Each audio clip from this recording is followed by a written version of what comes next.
Hey guys, this is Ace here.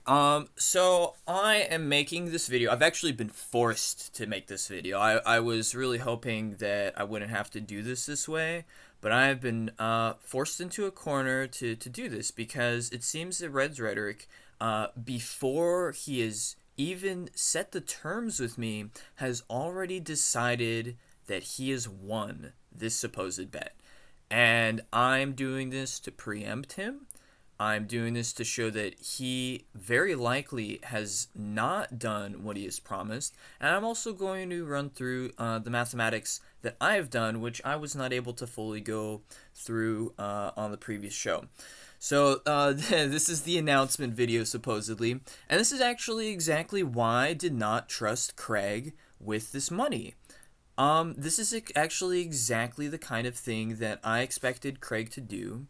And here we are. So this is me on my main account, which is actually not the account that I'll be posting this video on because I don't want to clutter my main account with this just absolute idiocy. And again, I am just going to preempt that he used Oleanix non-optical distortion grid to do an optical calculation.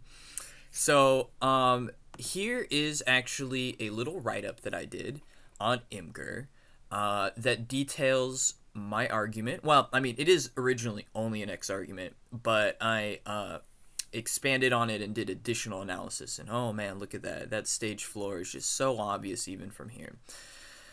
So we'll just go through some of this stuff. Obviously, we're using wiggle stereoscopy here, and wiggle stereoscopy is a way to examine the three-dimensional structure of a scene using the two-dimensional images of two images.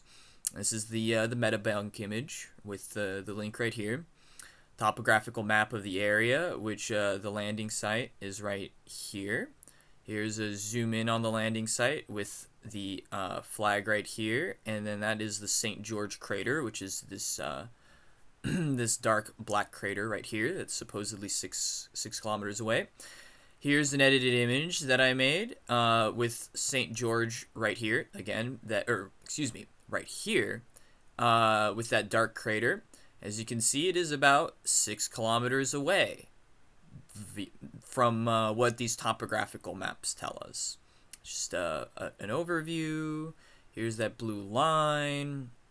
Here's that image that I used. So all right, now let's get into the mathematics using very basic trigonometry. This is where the individual will be standing when he takes the image. And then this is the actual image, or the objects that we will be examining. And we are actually going to be dividing the angle by 2 because we are interested in doing right-angled trigonometry, where, again, we're going to have to just do some divisions by 2 here. So I just put this in here just so that you guys understand exactly what I'm doing. So here are the trigonomic identities around the right triangle. The most important one that we're going to be using is tangent of theta is equal to opposite over adjacent. Again, this is an angle that's divided by 2, and the opposite is going to be also divided by 2. So here is the image again, and this is, I actually took 2 specific points.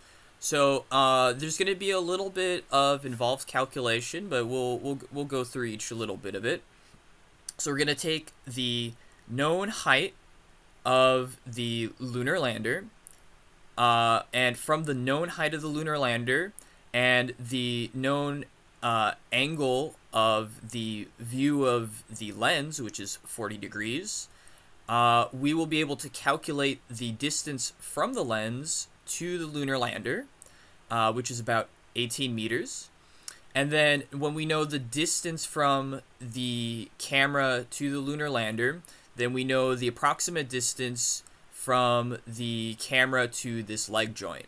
And the displacement of the leg joint is about 53 pixels. So this gives us a reference of the amount of parallax of an object given the movement of the camera, the how far this moves given the distance, and then I then measured that the displacement of the stage floor in this image is about 6 pixels, and because parallax decreases linearly with distance, there is a linear relation between these 2 points, and it is just a very simple ratio that will allow us to find the distance of this point, knowing the distance and displacement of this point.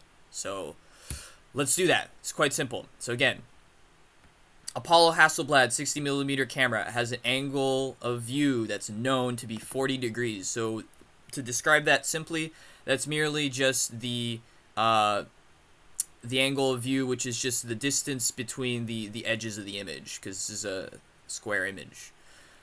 So the lander dimensions are known, and the most important one is the height, which we'll be using, which is 23 feet and 1 inches high. So this is from about here to about down here. So the image height is 2300 pixels approximately, and the LEM height is 1200 pixels approximately. And if we want to get the angular size of the LEM, then that's just a simple calculation of the pixel ratio times the angle of view. So we now have the angular size of the LEM. Now to calculate the distance to the LEM, we're going to use just a little basic trigonometry, again using the tangent. And so here we plug in the values, divide by 2, like I said earlier, plug in some more values, divide by 2. And then we just solve for x. And then when we do solve for x, here is the value that we get.